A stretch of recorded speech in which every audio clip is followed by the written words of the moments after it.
Hey guys, welcome back to our channel Skill People, and in this series of digital marketing, right now the topic we are covering is website creation. Website structure की website का जो structure है वो बहुत important role play करता है आपके website के एक्सपीरियंस को लेकर, उसकी रैंकिंग को लेकर, यूजर्स की अटेंशन ग्रैबिंग को लेकर।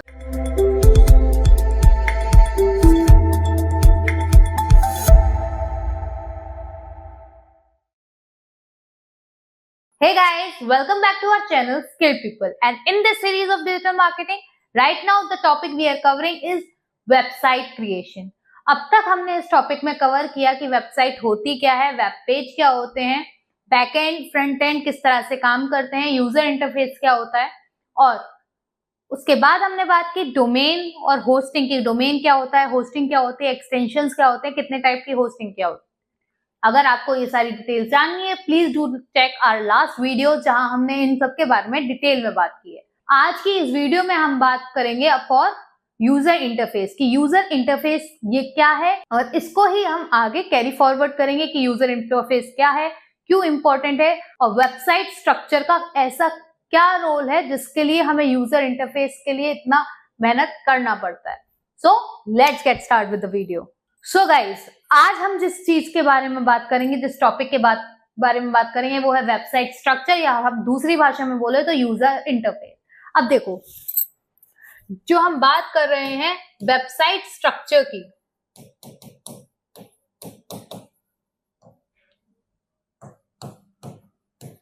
ठीक है, वेबसाइट का जो स्ट्रक्चर है वो बहुत इंपॉर्टेंट रोल प्ले करता है आपके वेबसाइट के एक्सपीरियंस को लेकर, उसकी रैंकिंग को लेकर, यूजर्स की अटेंशन ग्रैबिंग को लेकर। तो आजकल ना लेटेस्ट एल्गोरिथम के हिसाब से वेबसाइट में सिर्फ keyword stuffing is not important, website content important है। अब उस कंटेंट को आप स्ट्रक्चराइज कैसे करोगे? कंटेंट आपने निकाल लिया, बहुत अच्छा निकाल लिया आपने, उसमें बहुत अच्छी तरह से H1 H2 प्लेस कर ली, बस उस वेबसाइट का स्ट्रक्चर क्या है? आपको कोई भी चीज कंस्ट्रक्ट करने से पहले उसका ब्लूप्रिंट तो बनाना होगा ना। मतलब जैसे कि मैंने लास्ट वीडियो में समझाया कि वेबसाइट एक डिजिटली आपको रिप्रेजेंट कर रही है, आपके थॉट को रिप्रेजेंट कर रही है। तो आप एक बात मान लीजिए कि वेबसाइट आपका एक मकान है, डिजिटल हाउस है वो आपका, जहां आप अपने बारे में अपनी डिटेल्स, अपनी इंफॉर्मेशन रख रहे हो, ठीक है। अब उस हाउस को बनाने का कोई नक्शा तो होगा। घर बनता है तो आपने देखा है इंजीनियर आते हैं, वो पूरा घर का नक्शा बनाते हैं कि इस जगह हम ड्राइंग रूम रखेंगे, इस जगह हम किचन रखेंगे, इस जगह हम हॉल रखेंगे, इस जगह लॉबी रखेंगे। तो इस तरह से जो कंस्ट्रक्शन बनता है, तभी तो एक घर अच्छा बनता है, उसका कंस्ट्रक्शन अच्छा होता है, उसमें लोग आकर इंजॉय करते हैं, वो घर लगता है कि हाँ वेल डिजाइंड है, काफी अच्छा बना हुआ है। सेम विद द वेबसाइट, ये भी आपका डिजिटल हाउस है जहां आपने एक प्लॉट ले लिया है, एड्रेस है आपके पास, प्लॉट है आपके पास, अब बारी है कंस्ट्रक्शन की। तो कंस्ट्रक्शन के लिए आपको ब्लूप्रिंट चाहिए। ऐसे ही वेबसाइट कंस्ट्रक्शन के लिए आपको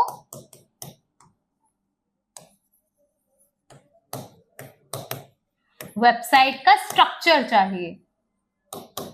अब वेबसाइट का स्ट्रक्चर कैसे होगा वो आपको डिपेंड करना है। देखो, वेबसाइट कई तरह की होती हैं, चाहे वो ब्लॉगिंग वेबसाइट हो, ई कॉमर्स वेबसाइट हो, इंफॉर्मेशनल वेबसाइट हो, या आपकी पोर्टफोलियो वेबसाइट हो। फर्स्ट ऑफ ऑल आपको अपनी नीश डिफर करनी है कि आपकी वेबसाइट है किस बारे में।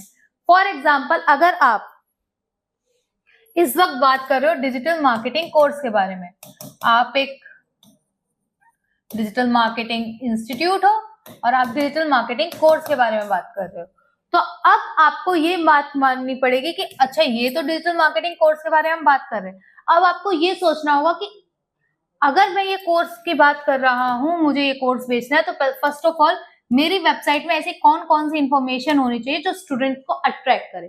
तो अब उस वेबसाइट के स्ट्रक्चर की हम बात करते हैं। तो फर्स्ट ऑफ ऑल सबसे पहले जो चीज वेबसाइट को डिफाइन करती है, that is logo. Yes, your logo. जिस चीज से आपके ब्रांड की, आपकी वेबसाइट की, आपके प्रोडक्ट की पहचान होगी, दैट इज लोगो।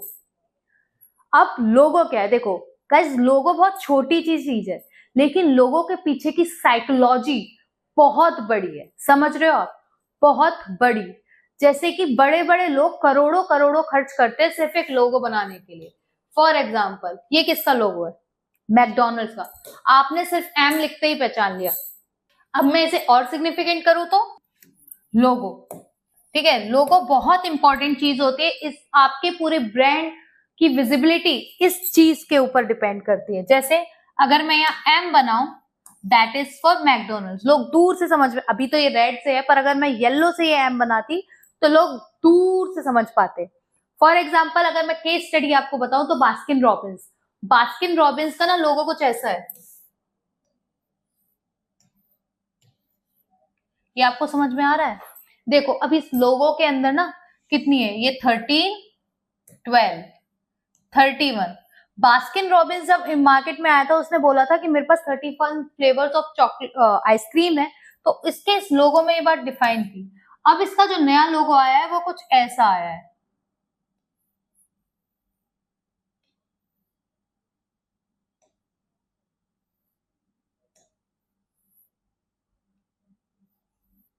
ठीक है,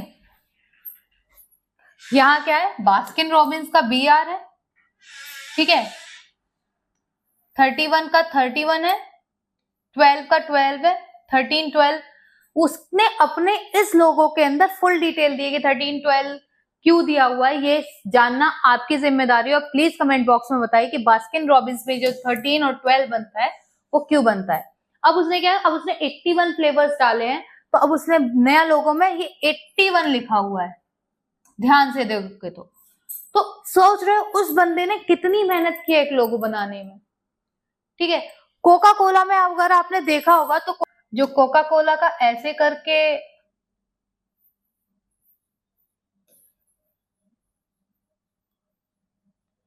जो इस तरह का फॉन्ट है, इसमें क्या है, आपने ये जो फॉन्ट है वो किसी और प्रोडक्ट के बारे में नहीं देखा होगा, किसी और प्रोडक्ट ने इस तरह का फॉन्ट यूज नहीं किया। क्यों? क्योंकि ये जो फॉन्ट है ना, ये पेटेंट है, ये पेटेंट है, इस फॉन्ट पे सिर्फ कोका कोला का राइट है। उसने क्या किया, उसने इस फॉन्ट को ही अपनी पहचान बना लिया है। तो इस तरह समझ रहे हो एक लोगों की कितनी वैल्यू होती है, कितना बड़ा इंप्रेशन होता है लोगों के दिमाग के ऊपर, लोगों के ब्रांडिंग के ऊपर। So logo is the most important. ऐसा नहीं है आपने कोई भी ब्रांड नेम उठा लिया, आपने डोमेन नेम कोई भी उठा लिया, उससे रिलेवेंट लोगो कोई भी बना दिया, नहीं। लोगो ऐसा होना चाहिए जो कैची होना चाहिए, जो इजी टू अंडरस्टैंड होना चाहिए और लोगों के दिमाग में छप जाए। ठीक है, आपने देखा होगा नेस्ले, नेस्ले जो कंपनी है वो अपने आप को लिखती है, उसके ऊपर एक नेस्ट बना होता है, उसके ऊपर एक बर्ड बैठी होती है। ठीक है, इस तरह का एक लोगो है नेस्ले का। उसने अपने लोगो में जो नेस्ट है उसे अच्छी तरह से जस्टिफाई किया हुआ है, there is a nest and bird in it. तो लोगो बहुत इंपॉर्टेंट रोल होता है। ठीक है, सेकेंडली जो चीज लोग शो करते हैं या जो नोटिस करते हैं वो आता है आपका colours you used in your website. देखो अब आपने लोगो की बात तो कर ली, अब कलर भी उतना ही इंपॉर्टेंट रोल प्ले कर रहे हैं कि आपने कौन से कलर थीम पर अपनी वेबसाइट बनाई है। फॉर एग्जाम्पल एजुकेशन सेक्टर में ब्लू कलर बहुत कॉमनली यूज होता है, पता है क्यों? क्योंकि ब्लू कलर बहुत ट्रस्टवर्दी माना जाता है। सेम मैकडोनल्ड्स का जो लोगो है वो येलो क्यों है? क्यों है? क्योंकि येलो डिपेंडेंसी का प्रतीक है कि आप इस पे डिपेंड हो सकते हो। हाँ, आप मैकडोनल्ड पे ट्रस्ट कर सकते हो, उस पर ट्रस्ट करके आप खाना खा सकते हो। Secondly yellow colour is the only colour जो बहुत दूर से नोटिफाई होता है। ठीक है, इसीलिए स्कूल बसेस या किड्स के लिए जो कलर प्रेफर किया जाता है येलो किया जाता है ताकि दूर से पता चल जाए। तो सोच रहे हो उसने जो कलर लिया ना, उसने दोनों तरफ से बेनिफिशियल लिया। एक साइकोलॉजिकली आप उस पर ट्रस्ट कर सकते हो, सेकेंडली प्रैक्टिकली ये कलर दूर से विजिबल है। तो जो वेबसाइट में आप लोगो यूज कर रहे हो, जो कलर यूज कर रहे हो, वो बहुत इंपॉर्टेंट है। आपने जनरली देखा होगा कि ब्लैक और गोल्डन वेबसाइट बनाई जाती है। क्यों? क्योंकि इन दोनों का कॉम्बिनेशन काफी रिच माना जाता है। अब सोचो उस वेबसाइट में से गोल्डन हटा दिया जाए, क्या आप सिर्फ एक ब्लैक वेबसाइट पर नोटिस करोगे? नहीं, क्योंकि ब्लैक काफी रिच माना जाता है, काफी रॉयल माना जाता है, काफी क्लासी माना जाता है, लेकिन ओनली ब्लैक काफी डिप्रेस्ड भी माना जाता है। तो आप कौन सा कलर यूज कर रहे हो, कौन सा लोगो यूज कर रहे हो, किस तरह का थीम, किस तरह का स्ट्रक्चर यूज कर रहे हो, बहुत इंपॉर्टेंट है। तो ये दो चीजें हैं जो मैं आज की टॉपिक या आज की वीडियो में कवर कर रही हूँ। होपफुली आपको समझ में आया होगा कि जो मेन कॉन्सेप्ट है हमारी वेबसाइट क्रिएशन में, उसमें जो फर्स्ट चीज है वो है लोगो। आपका लोगो कैसा है, आपकी साइट आइडेंटिटी, आपकी ब्रांड आइडेंटिटी उसी लोगो पर डिपेंड करती है। सेकेंडली, विजुअलाइजेशन के अकॉर्डिंग आपको जिस चीज पर फर्स्टली ध्यान देना है वो है आपकी वेबसाइट का कलर कॉम्बिनेशन, कि आपको वेबसाइट किस कलर में बनानी है, कौन सी कलर थ्योरी आपको फॉलो करनी है, कौन से कलर कोड के साथ आपको जाना है। Hopefully you guys understand my point of view और आपको ये चीज समझ में आई होगी। तो जब भी आप वेबसाइट डिजाइन करें तो इन दोनों एस्पेक्ट का ध्यान रखें। नेक्स्ट हम आज बात करेंगे वेबसाइट के स्ट्रक्चर की, एक वेबसाइट का बेसिक स्ट्रक्चर कैसे बनाया जाता है। सो until then, thank you for your time, and for more such informational videos, like, share, subscribe, and obviously hit the bell icon.